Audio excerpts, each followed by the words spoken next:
Bonjour et bienvenue à un nouvel épisode de JCP. Dans cet épisode, nous allons voir le salaire de la sueur, c'est-à-dire combien vous gagnez au regard de la sueur que vous dépensez lors de votre travail. Et donc, au final, pour qui travaillez-vous vraiment? Avant toute chose, je précise que je ne suis qu'un citoyen ordinaire. Comme tout le monde, je peux me tromper. Aussi, je ne suis pas responsable de vos décisions ou de vos actes.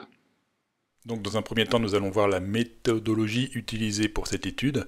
Ensuite, nous allons décomposer au niveau financier comment se traduit l'effort du travail jusqu'à en récolter les fruits, c'est-à-dire du chiffre d'affaires de l'entreprise jusqu'à l'usage de votre salaire, et nous en ferons une synthèse. Donc ces derniers temps, il y a eu beaucoup d'activités sur les réseaux sociaux, notamment en montrant des fiches de paye qui illustraient la différence entre le coût pour l'employeur et le net après impôt versé. Donc vous voyez ça en bas de votre fiche de paye. Mais en fait, je pense qu'il est intéressant, c'est de regarder vraiment la chaîne de bout en bout, c'est-à-dire lorsque vous vous levez le matin ou le soir pour aller travailler, et donc vous produisez un effort, vous produisez du travail qui crée de la valeur et vous en retirez un salaire, jusqu'à l'usage que vous faites de ce salaire une fois que toutes les étapes intermédiaires de taxes, d'impôts et autres auront été prélevées. Donc toute cette étude est basée sur des hypothèses et des approches qui sont simplifiées. Bien entendu, ça ne veut pas être exact, puisque chacun a ses propres spécificités, chaque entreprise est différente. La partie fiscale dépend du foyer, est-ce que vous avez ou pas des enfants, quel est votre statut, et ainsi de suite. Donc on va faire des hypothèses, ça va être simplifié, mais ça va donner des ordres de grandeur et surtout ça va mettre en évidence les aspects à prendre en compte dans cette réflexion. Et pour faire simple, nous allons considérer un salarié dans le secteur privé. Alors le volet qui est rarement pris en compte, c'est la partie au niveau de l'entreprise. C'est-à-dire que lorsque vous travaillez, si vous êtes employé par votre employeur, il considère que vous ramenez de la valeur ajoutée à cette entreprise, sinon vous ne seriez pas employé. Et cette valeur ajoutée peut se traduire par le chiffre d'affaires que vous créez directement ou indirectement, bien entendu. Vous n'êtes pas tous commerciaux, vous pouvez être dans des fonctions support ou des choses qui coûtent mais qui ne rapportent pas. Peu importe, si vous êtes dans une entreprise, c'est que vous avez une valeur pour cette entreprise. Et on va donc considérer dans cette étude que vous avez une valeur pour cette entreprise et vous rapportez 100, on va normaliser, vous rapportez 100 de chiffre d'affaires à cette entreprise. Et donc, dans un premier temps, on va voir comment ce chiffre d'affaires se décompose. Le diagramme que vous voyez là est une hypothèse et une simplification. Il est clair que selon l'entreprise, les chiffres sont très variables. Ça peut être du simple au double. Pour avancer et pour essayer de poser des chiffres, on va essayer de prendre des valeurs à peu près représentatives d'une entreprise classique. Alors si on regarde de bas en haut, on va considérer 40% et de la masse salariale, c'est-à-dire en fait les rémunérations des salariés, avec toute la rémunération, bien entendu, les bonus, 13e mois et autres, qui sont dédiés aux salariés. On va supposer que chaque salarié a le même poids d'allocation quel que soit son salaire, c'est-à-dire que chaque salarié qui rapporte 100 à l'entreprise va en toucher 40. Donc ces 40, il faut bien comprendre, ce n'est pas le salaire brut ou salaire net qui est versé, c'est ce que ça coûte à l'entreprise. Donc ça inclut les charges salariales et patronales. Nous verrons un peu plus tard comment ces 40 se décomposent.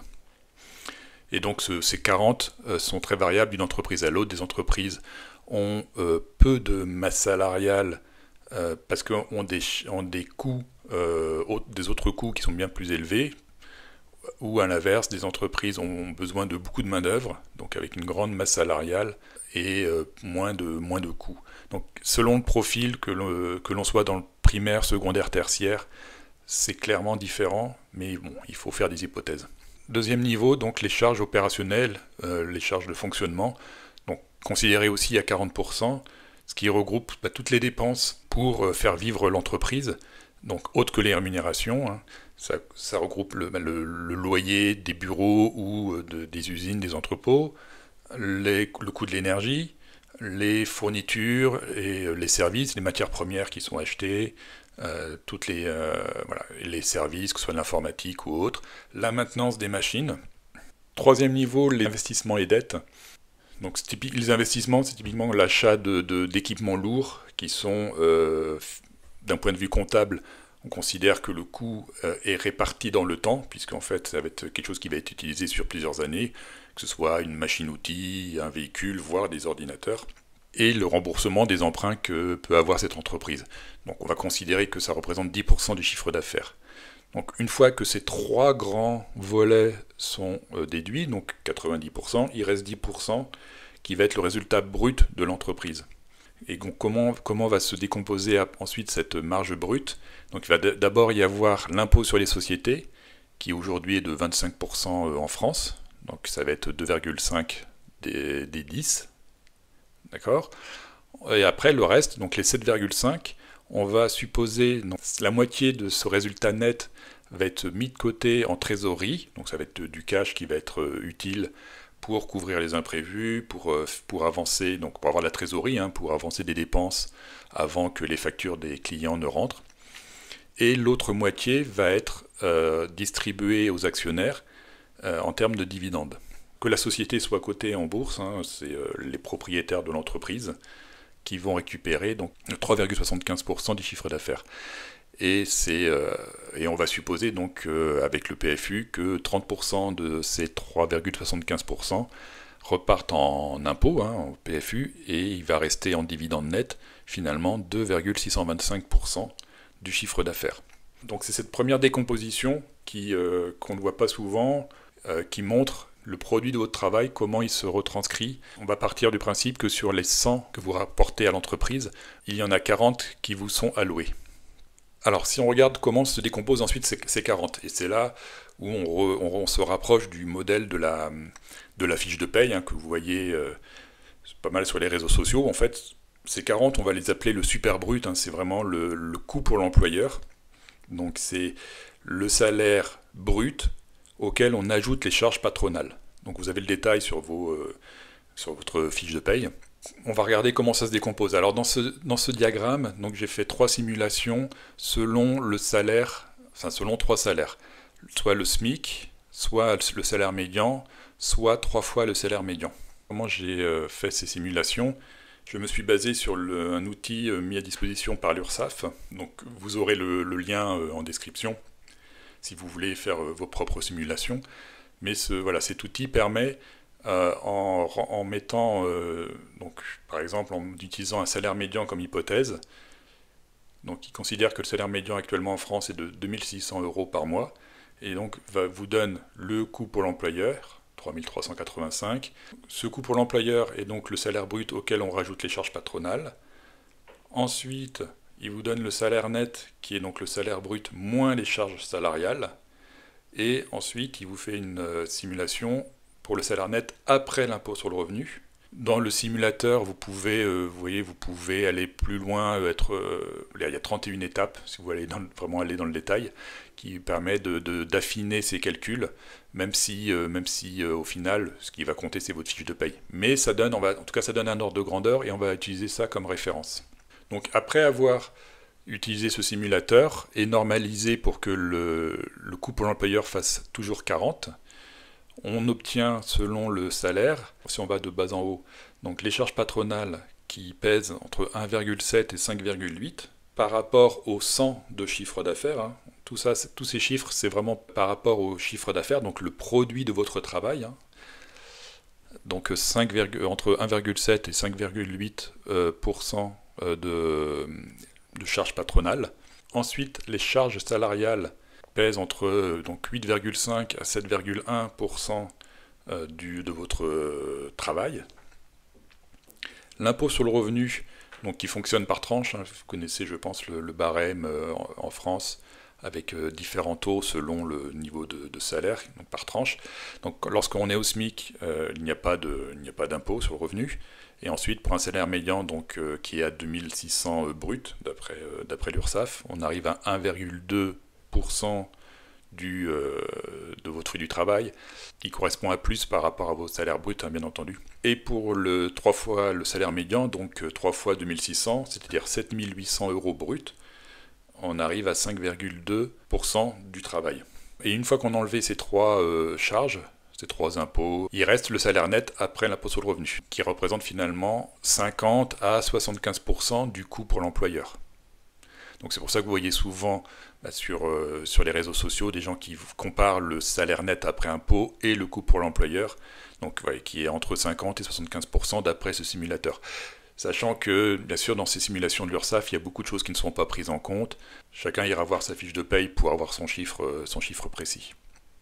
Et si on essaye de regarder un peu dans le détail ces cotisations, donc ces charges salariales et charges patronales, pour essayer de comprendre un peu ce qu'elles contiennent. Alors donc, déjà, il faut savoir que les taux et que les barèmes et que les assiettes sont vraiment dépendants selon le salaire. Ça fonctionne aussi par tranche pour certains sujets. On va les classifier dans cette étude par thème, qui sont en fait vraiment des sujets plutôt sociaux. Un premier thème, la santé, donc la sécurité sociale pour la santé, hors mutuelle. D'ailleurs, vous-même, vous payez aussi pour votre mutuelle en général. Vous avez une partie qui est prélevée de votre salaire. Mais ça, c'est très dépendant d'une entreprise à l'autre et c'est pas géré par l'URSSAF. Ensuite, le deuxième volet, donc la retraite, les cotisations pour la retraite, la cotisation pour le chômage, pour la famille et les autres cotisations. Donc vous avez un lien qui vous donne un peu les taux de cotisation dans le cas du secteur privé, pour si vous voulez avoir un peu des chiffres précis. Et donc, en utilisant le simulateur de l'URSSAF, on peut décomposer ces charges salariales et patronales selon les 5 familles que l'on a listées pour obtenir cette information sur le simulateur de l'URSSAF. Donc par exemple là pour le salaire médian, le coût pour l'employeur, donc les 784 € par mois de charges patronales, on est vraiment la part employeur, se décompose donc en la sécurité sociale, la prévoyance qui est aussi de la sécurité sociale, les accidents du travail et maladies professionnelles qu'on va mettre aussi dans la santé. Ensuite, nous avons la retraite de base, la retraite de sécurité sociale, la vieillesse, la retraite complémentaire, donc ces trois sujets donc, vont tomber dans la case retraite. Ensuite, la famille, donc la famille, c'est la CAF, les allocs familiales notamment, le chômage et des autres charges. Sachant qu'après, il y a un abattement qui est défini sur la partie employeur. Donc le total des charges, donc dans notre exemple, a été à 935, moins l'abattement de 150 €, ce qui fait des charges patronales à 784 € par mois. Et pour avoir le détail des charges salariales, donc on va aller dans le salaire net, et on va dérouler pour avoir les cotisations salariées. On va cliquer dessus. Et voilà, ça nous donne le détail. On retrouve globalement les mêmes thèmes. Donc la prévoyance complémentaire, donc c'est la partie sécurité sociale complémentaire. Donc là, effectivement, c'est une hypothèse de 20 € par mois. On retrouve la vieillesse. Donc également, dans les charges salariales, il y a la partie retraite, avec ces 3 lignes. Et dans la partie autre, on retrouve la CSG-CRDS, donc qui est là pour financer aussi un peu les aspects sociaux. Mais on va le mettre ça dans la partie autre parce que l'usage est un peu variable. Et on voit qu'il n'y a par contre, dans les charges salariales, il n'y a pas d'abattement prévu. Et donc on se retrouve avec des charges salariales 563 € par mois. Une fois qu'on a regardé et qu'on a classifié ces différentes charges selon les 3 salaires, donc là on est sur le graphe de gauche, selon les 3 salaires et par catégorie, donc on retrouve la partie patronale la part en bas et les parties salariales en haut, avec des chiffres. On voit notamment en fait la partie santé qui est plutôt stable, la partie retraite en vert là, qui augmente en fonction du salaire, et le reste, et donc la partie chômage aussi augmente, alors que la partie famille et autres sont plutôt, on va dire, plutôt stables. Et de même, dans la charge salariale, un peu de santé, la retraite et les autres, donc c'était la CSG, CRDS, qui sont à peu près en poids relatif, bien entendu, qui sont à peu près stables. Bon, la retraite un peu décroissante ici. Et si on fait le total sans distinction, si ce sont des charges salariales ou patronales, donc le graphe de droite, Et donc on retrouve les 5 catégories. Donc le poids de la santé qui est plutôt stable, mais comme en fait il est plafonné dans le simulateur de l'URSSAF, son poids relatif est décroissant parce que notamment le volet retraite prend de plus en plus de poids en fonction du salaire. Le chômage également qui augmente, et puis la partie autre qui est aussi un peu décroissante. Ce qu'on retient de ça, c'est qu'entre 5 et 8% de vos efforts quotidiens servent à financer la retraite des autres. Et ce que l'on voit aussi, c'est que globalement, cette retraite elle pèse pour à peu près la moitié des charges, des cotisations totales que vous versez tous les mois. Je fais des copies d'écran du simulateur de l'URSSAF. Vous pourrez faire une pause si vous voulez regarder dans le détail ou aller directement sur le site de l'URSSAF. Donc ça c'est pour un SMIC mensuel donc, qui est à 1802 € brut. Pour un salaire médian donc à 2600 € brut par mois. Et pour un salaire 3 fois le salaire médian, donc 7800 € brut par mois. Ensuite, une fois que vous êtes payé, donc vous avez tous les mois, vous touchez votre salaire donc net d'impôt sur le revenu maintenant, puisque l'impôt sur le revenu est prélevé à la source. Que devient cet argent? On va considérer 4 catégories de bas en haut. Le premier, c'est le loyer. Il faut se loger. Donc on va considérer que 30% de votre salaire net, donc net après impôt, est dédié à votre loyer, que vous soyez locataire ou propriétaire et que vous ayez à rembourser un emprunt. On va considérer que vous consacrez 30% de votre salaire net à votre logement. Donc c'est dissocié parce qu'il n'y a pas de TVA sur le loyer. Ensuite, vous allez peut-être épargner. Aujourd'hui, vous entendez peut-être dans les médias que les Français épargnent en moyenne 17 à 18%, que ça n'a jamais été aussi haut. Alors ce qu'il faut voir, c'est que cette épargne qui vous est donnée, là, les 17 à 18%, donc c'est déjà une moyenne, tout le monde n'a pas ce niveau d'épargne bien entendu, et c'est une épargne qui est à la fois financière, donc c'est vraiment de l'argent que vous pouvez mettre sur des livrets A, assurance vie, PEA, ou garder sur le compte courant, et de l'épargne non financière. C'est notamment si vous remboursez votre emprunt, rembourser des dettes, donc qui est considéré comme de l'épargne, mais c'est non financier. Ce qui est considéré, c'est que quand on est au SMIC, on ne met pas d'épargne de côté. Certains peuvent peut-être y arriver, d'autres n'y arrivent clairement pas, donc voilà, on va considérer qu'il n'y a pas d'épargne. Lorsque vous êtes un salaire médian, j'ai considéré donc les 17% du salaire net après impôt, ce qui est la moyenne annoncée. Vous aurez un lien de l'INSEE ou de la Banque de France qui vous donne ce détail. Et pour un salaire 3 fois médian, considérez que 25% du salaire net est épargné. Et donc une fois que cet argent est épargné, le reste, il est consommé. J'ai fait la distinction entre la consommation nette de TVA et la partie TVA. Donc vous savez qu'il y a la TVA qui s'applique sur tout ce que vous consommez en France, avec des taux qui sont principalement à 20%, mais il y a aussi des taux réduits à 10%. Et 0%.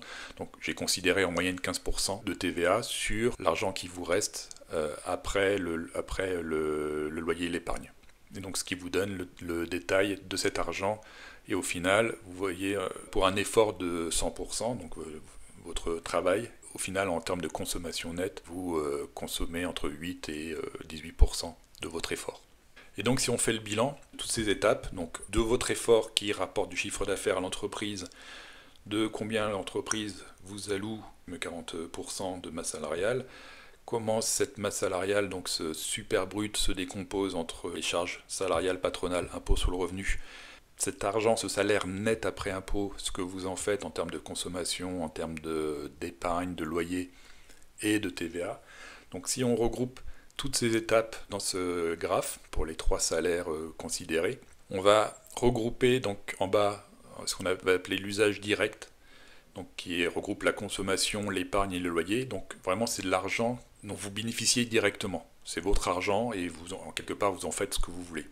Ensuite on va regrouper en bénéfice indirect l'argent que vous avez produit, les 100% du départ, notamment ce que j'appelle l'outil de travail. Parce qu'en fait vous avez vu au début, vous produisez 100, mais il y a 40 qui repartent en charge opérationnelle de fonctionnement de l'entreprise, 10 en investissement et un petit peu en trésorerie. Cet argent-là, finalement, c'est ce qui sert à développer, maintenir l'entreprise dans laquelle vous travaillez et qui finalement vous sécurise votre salaire. Et de même, dans les cotisations, en termes de bénéfices indirects, je considérais que donc la santé, tout ce qui est cotisation, sécurité sociale, vous en bénéficiez indirectement, puisque ce n'est pas, ça passe par la Sécu, hein, mais c'est vous, c'est votre santé. Vous payez aussi la santé des autres, mais vous payez aussi pour votre propre couverture sociale de santé.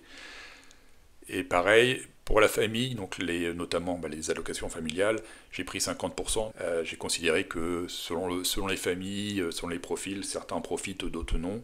Donc voilà, 50% de la cotisation famille est en bénéfice indirect. Et le reste, c'est de l'argent qui repart dans les poches de l'État ou des collectivités locales ou autres. Donc dans les autres, il y a aussi les actionnaires hein, avec les dividendes. On retrouve donc la TVA, on retrouve les impôts sur le revenu et les cotisations.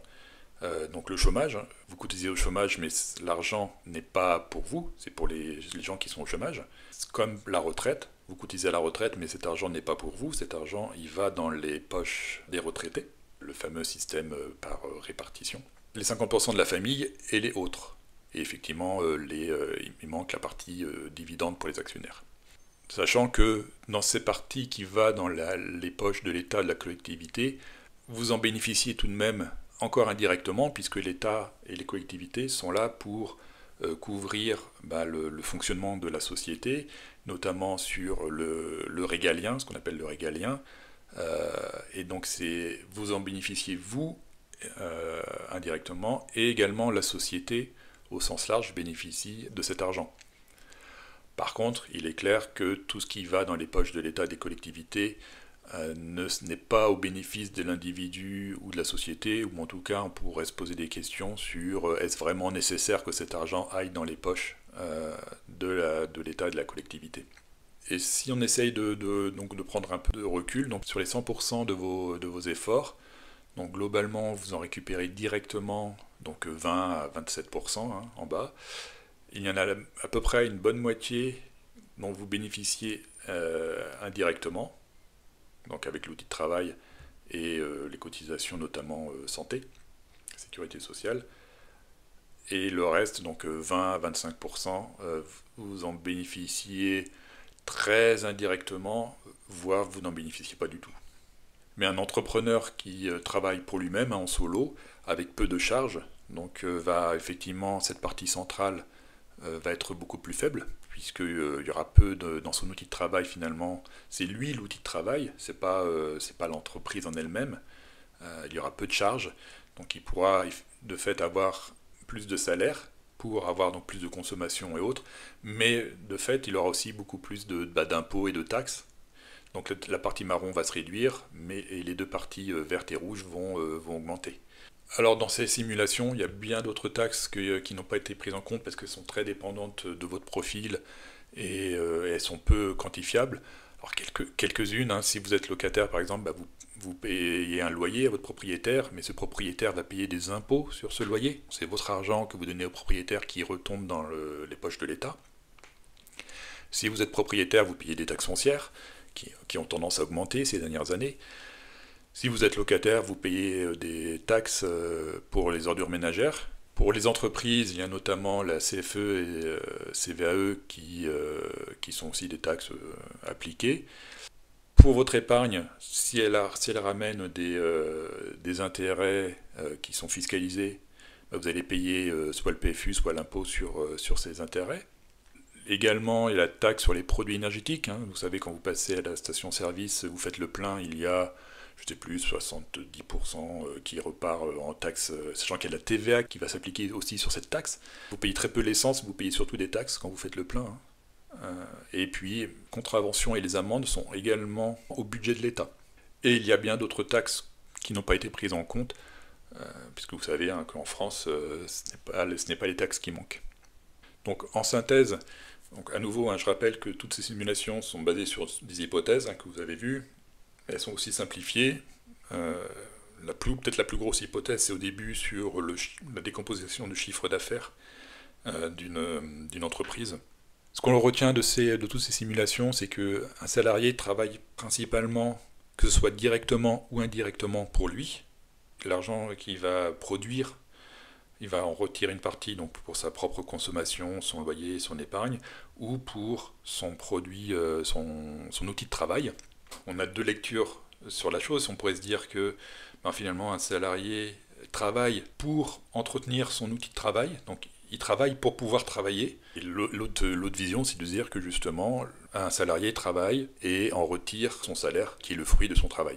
Et donc on a montré aussi ce que c'est un sujet fortement d'actualité donc sur la retraite, avec tout le débat retraite par répartition versus retraite par capitalisation.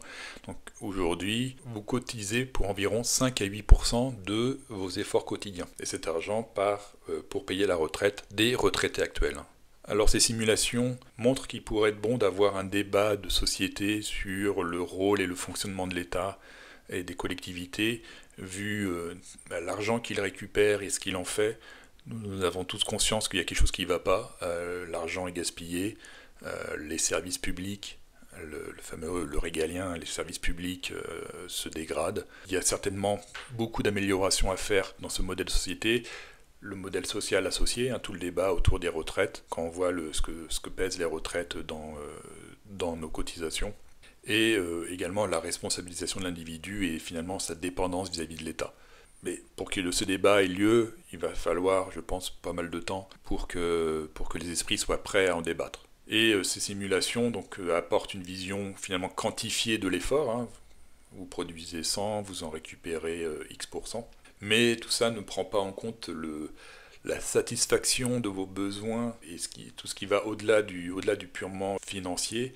Donc pour ça, je vous invite, si vous ne connaissez pas ces théories et ces concepts, de vous renseigner sur la pyramide de Maslow et sur l'ikigai, qui est la raison d'être, et ce qui fait que l'on se lève tous les matins. Donc je mets en description des liens vers des fiches Wikipédia, mais vous pouvez explorer et approfondir ces sujets. Donc voici les liens vers les sources utilisées pour cet épisode, que vous retrouvez également en description.